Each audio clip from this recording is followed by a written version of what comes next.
Eu não nasci como um homem comum. Antes mesmo de respirar pela primeira vez, meu destino já havia sido escrito com fogo nas páginas do invisível.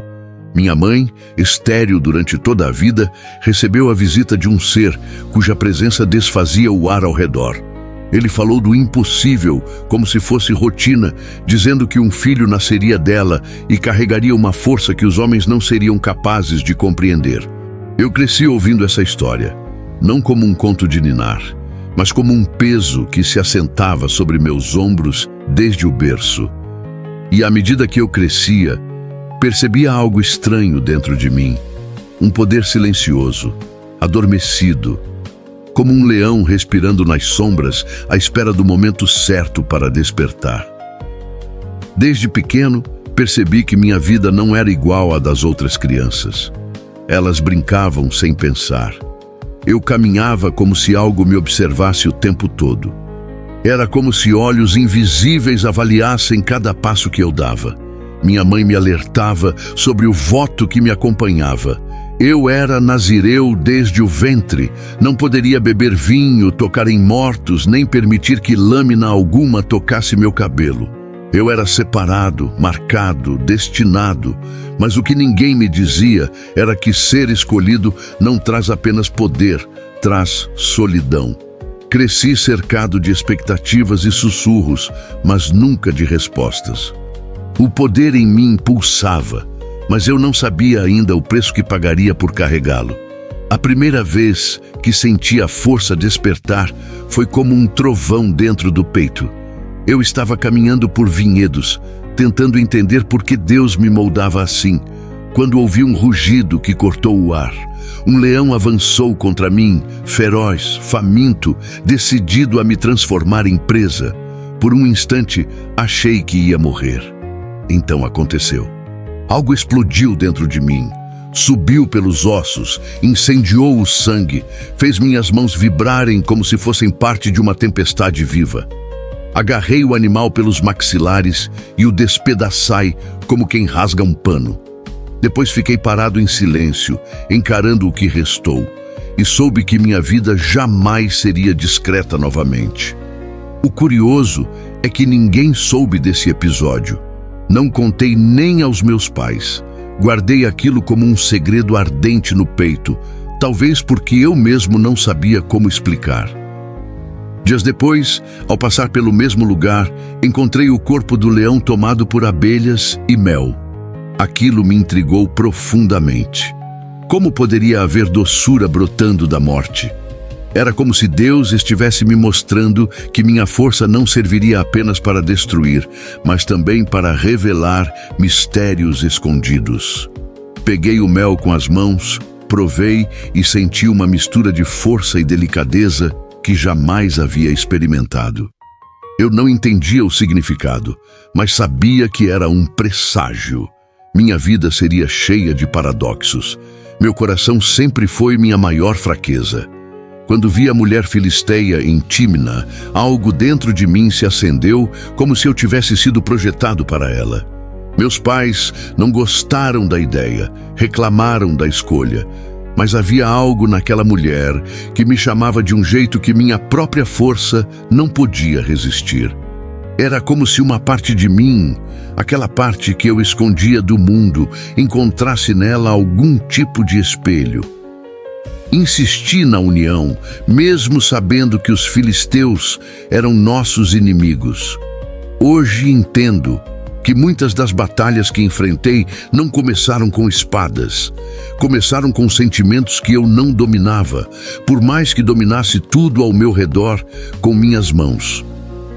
Durante o banquete de bodas, percebi que os filisteus não confiavam em mim.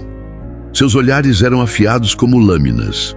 E o ambiente, embora festivo, carregava tensão. Decidi brincar com eles, mas não por maldade. Era uma tentativa de entender até onde iam e o que escondiam. Dei-lhes um enigma baseado no mel encontrado no leão.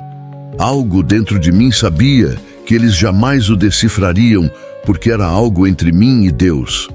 Porém, subestimei a crueldade deles. Em vez de tentar resolver o mistério, pressionaram minha esposa até que ela me traísse. arrancando de mim o segredo que eu havia guardado até dela. A dor daquela traição abriu minha alma como uma rachadura que nunca mais se fechou completamente. Quando descobri o truque, a fúria explodiu dentro de mim como um vulcão. A força que Deus me dera não era apenas física, era emocional, espiritual, e quando se soltava, nada podia contê-la. Saí dali tomado por uma raiva que parecia queimar a própria terra. Atacai os homens responsáveis, não por prazer, mas por injustiça. E ao retornar, descobri algo ainda pior. Minha mulher tinha sido entregue a outro. A traição se transformou em ferida, e a ferida em guerra. Decidi retaliar de uma forma que os filisteus jamais esqueceriam. Capturei 300 raposas, amarrei tochas em suas caudas e as soltei nas plantações deles. Quando o fogo se espalhou, os gritos deles ecoaram como lembrança do que acontece quando tentam destruir aquilo que Deus separou. A retaliação dos filisteus foi brutal. Eles queimaram viva aquela que um dia foi minha esposa, junto com o pai dela. Aquilo me desmontou por dentro. Minha força não pôde salvá-la. Pela primeira vez, percebi que meu poder era imenso, mas não absoluto.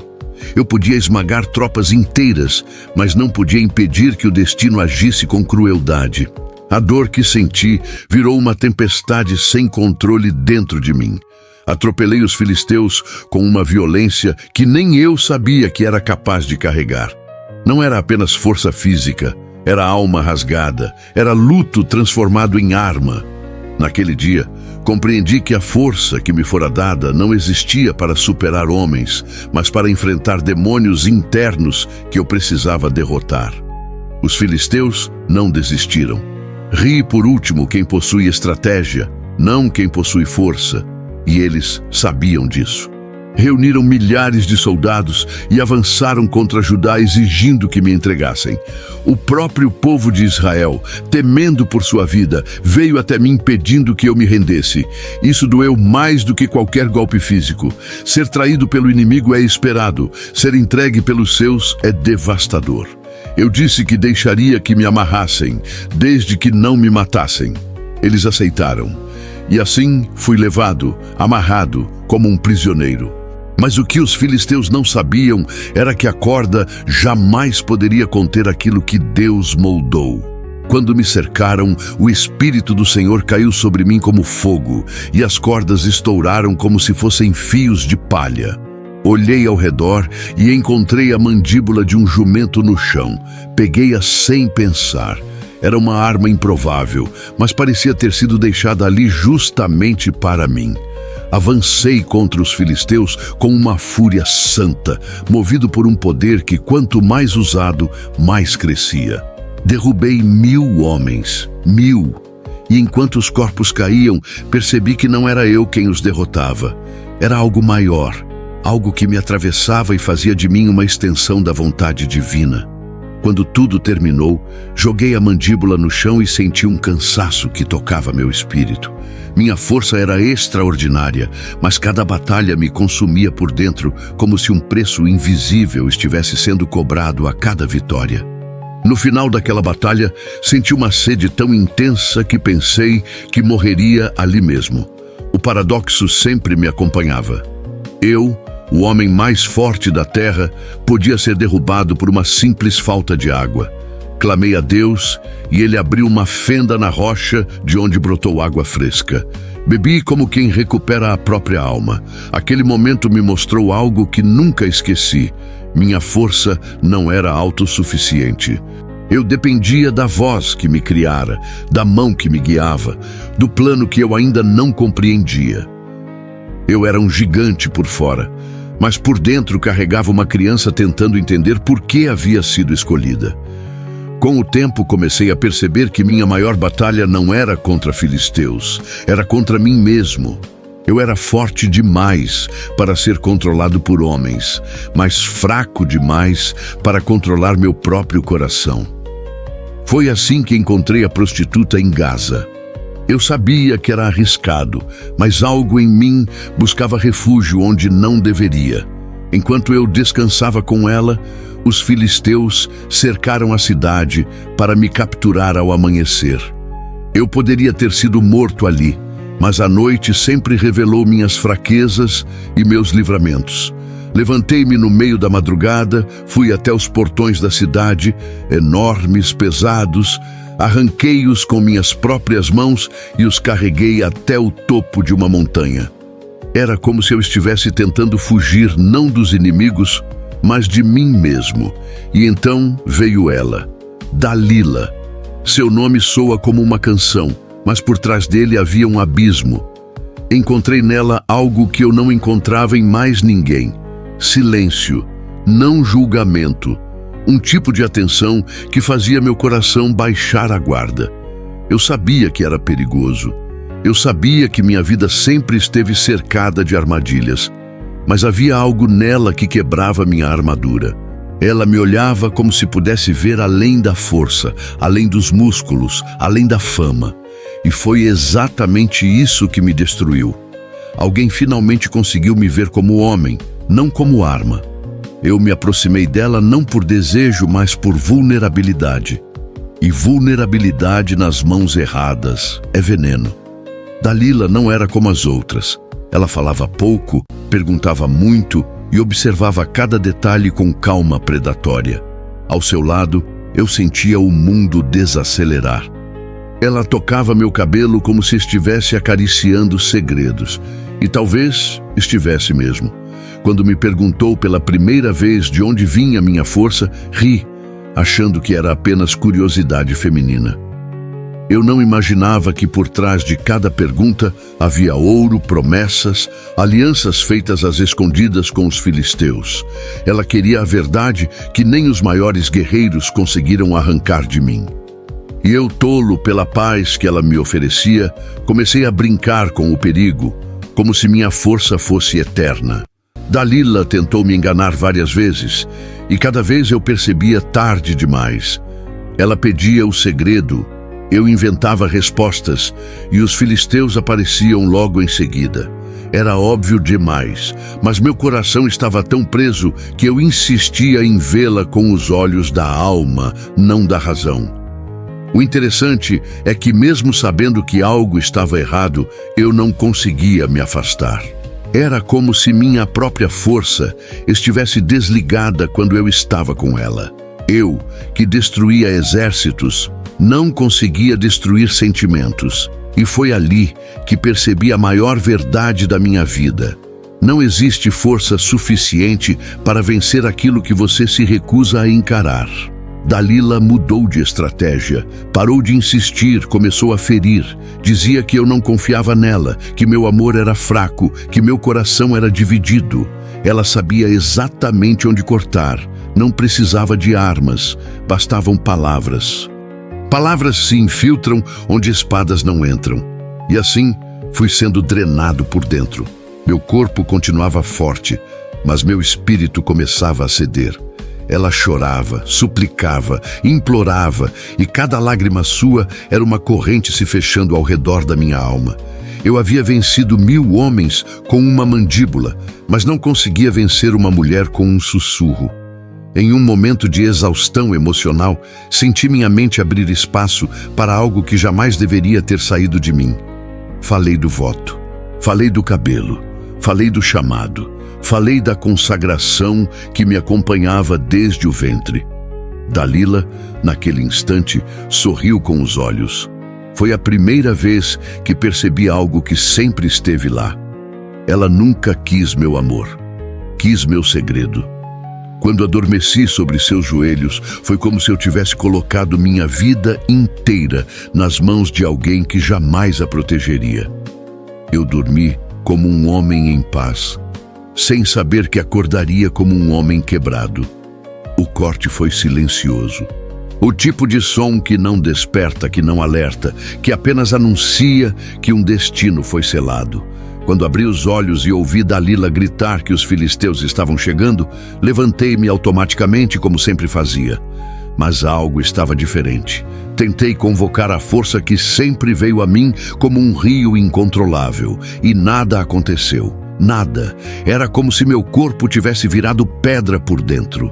Os filisteus avançaram e eu me vi fraco. Fraco como qualquer outro homem. Eles me dominaram com facilidade, algo que jamais imaginariam. Eu tentei reagir, mas minha força não estava mais comigo. Não me abandonara. Fora retirada. A pior parte não foi ser capturado. A pior parte foi sentir algo dentro de mim morrer. Eles arrancaram meus olhos. O mundo se apagou de repente, mas não era apenas a visão física. Era como se eu estivesse pagando o preço por ter deixado meu coração cego muito antes disso. Eles me prenderam com correntes pesadas e me colocaram para moer grãos como um animal. E ali, naquela escuridão palpável, eu finalmente entendi que minha força nunca esteve no cabelo. Esteve na fidelidade ao Deus que me criara. E eu o havia traído muito antes de Dalila me trair. Meu cárcere era justo.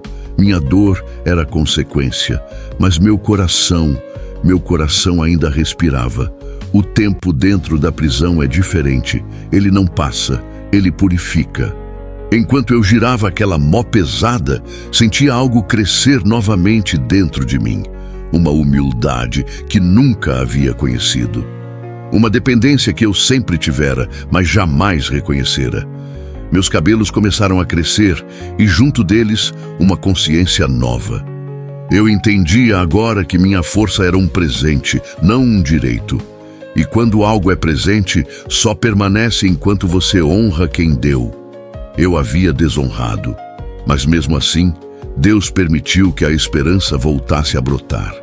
Meu cabelo voltava, mas mais importante, meu espírito também. Os filisteus, comemorando, decidiram celebrar minha queda com um grande festival. Queriam me exibir como troféu vivo de sua vitória sobre Israel e sobre mim. Fui levado ao templo de Dagon, onde milhares se reuniram, rindo, zombando, cuspindo, celebrando minha derrota. Eu nada via, mas sentia o peso das multidões. Ouvia seus gritos, sentia seus passos. Fui colocado entre duas colunas de pedra e ali percebi algo extraordinário. A presença de Deus se aproximando como um vento quente, silencioso, firme. Ele não me abandonara. Eu é que havia me afastado, mas ali, entre os pilares, senti que ainda havia propósito para mim. Pedi ao menino que me guiava que me levasse às colunas principais. Toquei nelas com as palmas das mãos e senti a vibração do templo inteiro. Era como se a estrutura respirasse. Ali entendi que aquele seria meu último ato. Não como derrotado, mas como instrumento final de justiça. Ergui minha voz pela primeira vez em muito tempo e clamei, não por força, mas por misericórdia. Pedi que Deus me permitisse vingar meus olhos, não por orgulho, mas por honra. E quando terminei a oração, senti algo reacender dentro de mim. A força que me havia abandonado retornou como um rio quebrando represas. Empurrei as colunas com tudo que eu era. Meu corpo tremeu, meus músculos arderam, meu espírito rugiu. O templo inteiro começou a rachar, cada pedra vibrando como se o próprio chão estivesse prestes a desmoronar. Os gritos se transformaram de zombaria em pânico. Os filisteus correram, mas não havia saída. A estrutura desabou sobre todos, sobre eles e sobre mim. Naquele último instante não senti medo, senti propósito. Eu, que havia sido nascido para libertar Israel, cumpria finalmente minha missão. Minha morte matou mais inimigos do que toda a minha vida, e minha queda, embora trágica, foi também minha redenção. E agora, olhando para trás, entendo o que eu nunca entendi enquanto caminhava com força bruta. Não há poder maior do que conhecer sua própria fraqueza. Fui o homem mais forte do mundo, mas caí por não dominar a mim mesmo. Fui escolhido antes de nascer, mas me perdi porque quis escolher sozinho. Minha história não é a de um herói invencível, é a de um homem que descobriu que força sem sabedoria destrói e que queda sem arrependimento mata. Mas também é a história de alguém que encontrou redenção no fim, porque Deus não rejeita os quebrados. Ele os usa, e assim termino meu relato. Não como lenda, não como mito, mas como testemunha da verdade. Minha força não estava nos músculos, mas na aliança. Meu erro não foi amar Dalila, foi amar mais minha própria vontade do que o propósito que Deus havia me dado. Minha queda começou muito antes das tesouras, começou no coração. E ainda assim, no fim, Deus me levantou para cumprir aquilo que Ele havia escrito desde o princípio. Eu sou Sansão, fui forte, fui fraco, fui tolo, fui escolhido, mas acima de tudo, fui alcançado pela mão daquele que nunca perde o controle, mesmo quando nós perdemos tudo.